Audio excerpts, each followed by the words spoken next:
Hi everyone. This paper was presented at Kingston, sorry, not Kingston Universities, but the Joint Universities Social Work Association Conference in July 2024, which was held at Kingston, down on Kingston on Thames in London. My PhD is a creative writing project that uses over 100 hours of interviews to tell a non-linear story of post-war Caribbean communities in Northamptonshire. As per the title, this paper thinks about a history of social work as a verb in Caribbean Saturday schools and Black youth clubs in Northampton and Wellingborough. By the term the green unpleasant land, I pulled from Corinne Fowler's book, where this idea is how white people may firstly see their untroubled relationship with nature as universal, and their vision is obscured to how the rural landscape was expanded due to things like slavery and colonialism overseas. Let's begin in the 60s and 70s Britain. Hundreds of Black children of Caribbean heritage were labelled as educationally subnormal by the state and wrongly sent to what the Department of Education at the time called special schools, deemed for children with low intelligence. During the early 70s, there were so-called academics that produced theories equating race with intelligence, like Hans Eysenck, whose work built on earlier ideas that had positioned Black people as less able and less capable than white people. His theories were not considered controversial by the wider white population, but in character for the racist Britain of the time.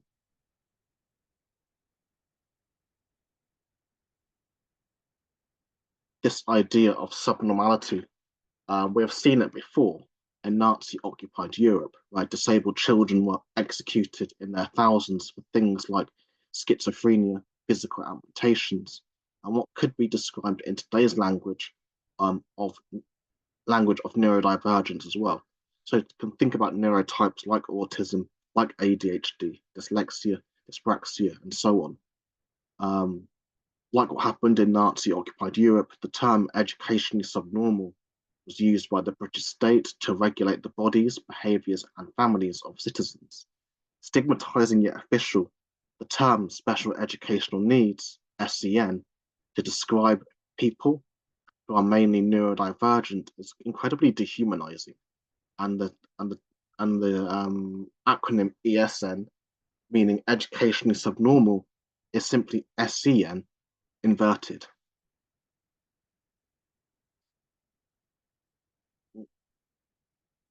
The racism happening in schools during the 60s was compounded by that in other parts of life, including policing and employment. Caribbean people did not come to the UK to make loads of money, but to make sure their children had a better start in life. In the mid-60s, Bernard Cord arrived from my grandparents' country, Grenada, as a master's student. He worked in youth clubs where he saw the impact of these special schools on Black youngsters in his care. He spotted distinct trends in London. Within inner city London in the year 1967, these ESN schools were populated by nearly double the amount of Black and Asian kids, particularly but specifically Black, than mainstream schools. In the paper he wrote that broke the case to the Caribbean parents across Britain and the public, the book that would become known as How the West Indian Child is Made Educationally Subnormal in the British School System. The scandal of the Black child in schools in Britain. Cord tells us that the Caribbean children made up 3/4 of all immigrant children in these special schools. Yet many Caribbean parents were unfamiliar with the particulars of state education and believed the term special to mean enhanced or better. Later shocked to mean special meant low intellect. In a Northamptonshire context, I come to think about schools like Billingbrook, Stimpson Avenue Primary, Abington Vale School for Girls, and out in Wellingborough, Weavers School, which is now Weavers Academy, as all places that were flagged, allegedly or reportedly, from people that I interviewed, as in need of improvement. In 1965, the newly introduced Race Relations Act, which on paper criminalised racism in public spaces, led to the formation of a community race council board. This board greenlit funding to construct many community relations councils, so CRCs, across England, such as in Northampton and later on in Wellingborough. For Saturday schools in Northampton and Wellingborough, the types of Black children that went to these places included many who did not get on well within the mainstream system, children the state had failed and written off when they were perfectly able. In 1973, a younger and motivated Sarah Berry came to Northampton to take up a job as the Assistant Community Relations Officer with what was then called Northampton Council for Community Relations. So that was Northampton's CRC, and that's Sarah Berry there. And she was joined in 1974 by Pascal Plummer from Wolverhampton, who also was Jamaican and came and arrived in Wolverhampton during the 60s as a child from Jamaica. With characters like Ivan Bryan and school teacher Marcia Walker, both from Jamaica, they and Sarah also conducted surveys about Black aspirations in schools, interviewing many Black students. It was out of this survey that Sarah Berry got a group together, a few people together, and told them that they needed to form an organisation which became known as the West Indian Parents Association, as it was called, and was originally set up by Marcia Walker, Joe Dixon, Ivan Bryan, and a Mr. Livingston, who I actually don't have a first name of yet. But it was very male dominated. Sarah had names of young people from her job with the CRC, and one of their first aims was to set up a Saturday school that met for 2 hours on a Saturday. Another aim was to encourage educationalists. People like Yvonne Collymore came to Northampton from London to educate Black parents about their rights in schools, as well as the rights of their children. This organisation in Northampton was the equivalent to what people like Gus John, Jessica Huntley, and others were doing in the London context with the Caribbean Education and Community Workers Association, otherwise known as SECWA, and the Black Parents Movement. In the backdrop, elder children, say teenagers, were going to youth clubs as well. On Kingswell Street in Northampton, which is here, a white man called Tom was running Steps Youth Club, which was mainly made up of young Black people. This was a place where many sound systems did battle as well. Jar Youth also played one of his early gigs there. On Clare Street, there was also later on Persuaders Youth Club. I think it started by 1976, and was also run by Marcia's husband Leo Walker, along with Joyce Eubanks and Beverly Chisholm.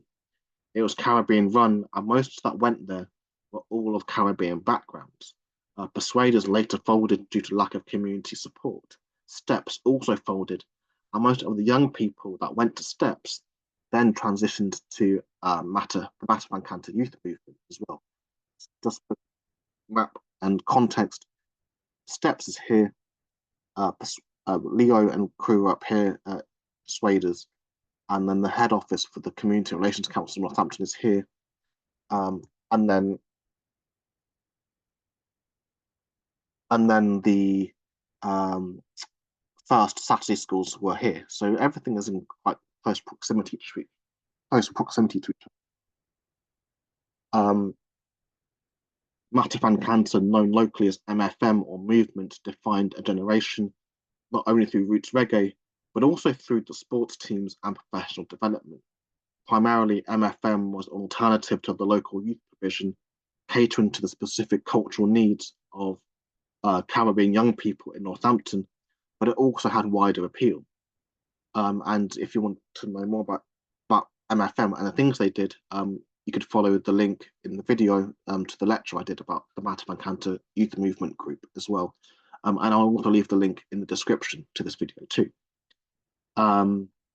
First coined in the late 70s, the term Mata Pancanta comes from the Wolof Amharic languages to mean come guard yourself against self-destruction, meaning save yourself, preserve yourself from the outside forces, Babylon, like the police and employers. As many members were also Rastafarian, this also made many members fluent in the cultural language of Rastafari, which taught about institutions like the police and really the institution of whiteness as Babylon. In 1977, Black Caribbean youngsters conducted a 48-day squat of the old Salvation Army citadel on Sheep Street in the town centre. So Sheep Street's here, there's MFM, Persuaders, who we talked about already before, and Steps is over here. So everything is close. People like Lee Bryant, Trevor Hall, now known as Ras Jabulani, Pedro Samuel, R.M. Owen, Psyche, Job, and others, part of the original squatters' crew. Job used to sleep there overnight, while undercover police disguised as homeless people would try and coax him out. What became known as Movement was a self-managed space for youth activities and professional development, an alternative to local authority youth provisions. And for 48 days, they fended off the police and also the stigma somewhat from the local Black community. Some elders who considered such behaviours as unrespectable. The 70s and 80s was a time of anti-police fever across many of England's city's Black communities, and for many of the guys at Movement, police harassment was a way of life. MFM did not subscribe to their parents' values, but were also a productive force in the local community and wider, making connections with others who had similar problems that they did. There was a magazine, there was fashion shows, arts and crafts, film exhibits, sports teams, African dancing workshops, Vasta Education sound system, Caribbean dances, and also the professional development opportunities where people in the Black community who went to MFM were upskilling people in electronic engineering and also reprographic printing as well. So engineering was taught by a white man called Phil, and printing was taught by Herbert Mackenzie. And they eventually they got the council or local authority gave them funding for that as well. I think it was the local youth service gave them funding to do that. At the same time, Wellingborough was also doing its own thing. One person I interviewed, Alan, was 16, going to youth club twice or three times a week. During the 70s, Rock Street Community Complex, which is now Wellingborough Africa Caribbean Association, WACA, which is still there, was part of youth provision within Northants County Council. Graham Sherwood, a white guy, was the lead worker, but it was a Caribbean youth club where kids played sports, they played music, and Wellingborough had its own sound system as well. On Saturdays, they had dances at Rock Street. Ignace Noel from St. Lucia also ran a sound system too. Mike Prescott came to Wellingborough in 1976 to work as the town's first race relations officer, and he was also a trained social worker. Paul Cross later came to work for Wellingborough Community Relations Council, starting from around 1982. So another white guy who was interested in community relations and anti-racism work. In those years, Mike Prescott and Billy Walker, both from Barbados, were doing Saturday school from home in Wellingborough, as well as with Merlin Francisque. They were holding school in little rooms and more. So little rooms, their houses, and other spaces as well. Once Northampton had the West Indian Parents Association, they proved to schools that Black children whose schools claimed couldn't do the work, weren't being compliant, could do the work in the right conditions. One of the nightmares of the day was the multicultural service that dealt with English as a second language, disadvantaging Black children being branded into sets, not fit for purpose, not for Black kids, even poor white children. One of the big outputs of the West Indian Parents Association were the 1980s summer schemes following the 1981 uprisings. They engaged with police a lot in Saturday school due to the potential for uprisings and tension between Black youth and police. And for added context, by the 80s, there was a lot of movement coming from London in terms of what we call London overspill, in terms of housing and so on. So London was increasingly becoming overpopulated, um, or congested, and there was push from the GLC, so Greater London Council, to relocate people from London to the Midlands, and Northampton and Wellingborough were two of those places that many people from London came to. And with that mass movement came the tensions of the uprisings as well. Um, so, because of the number of people from London in Northampton, there was a lot of um, um, anxiousness about uprisings and potential for that to happen locally as well. Um,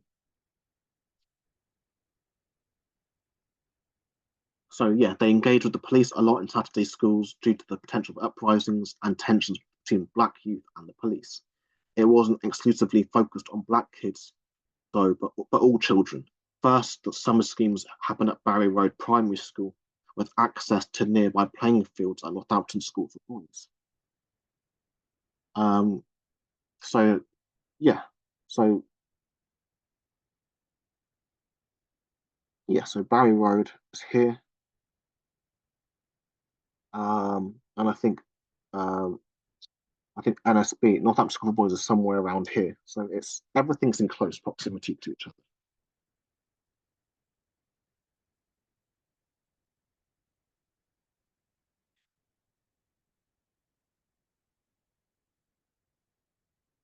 Um, Activities included drumming, swimming, sports, and by then an elderly project has been set up as well. Which later became an organisation called the African and Caribbean Elder Society, otherwise known as ACES. Olive Robinson worked for that project, as did Gwen White and many others. I interviewed Gwen's daughter, June Elizabeth, for my project, my PhD. The summer schemes were funded by the police and Children in Need, and they engaged with over 150 children. This organisation also took children to the seaside and beaches and really helped children who would not have been helped otherwise. Um, WIPA, or West Indian Parents, eventually folded due to lack of support from the black community.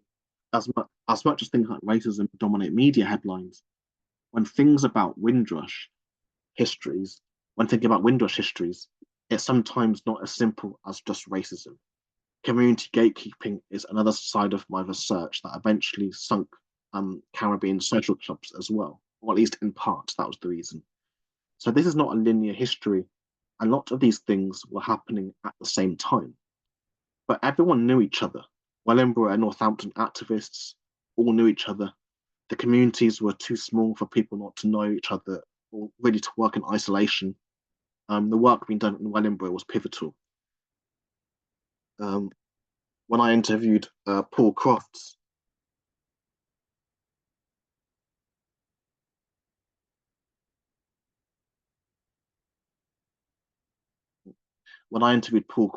he told me that around that time there was this notion of black youths involved in thefts at what is now the Swansgate Centre, but previously it was called the Arndale Centre.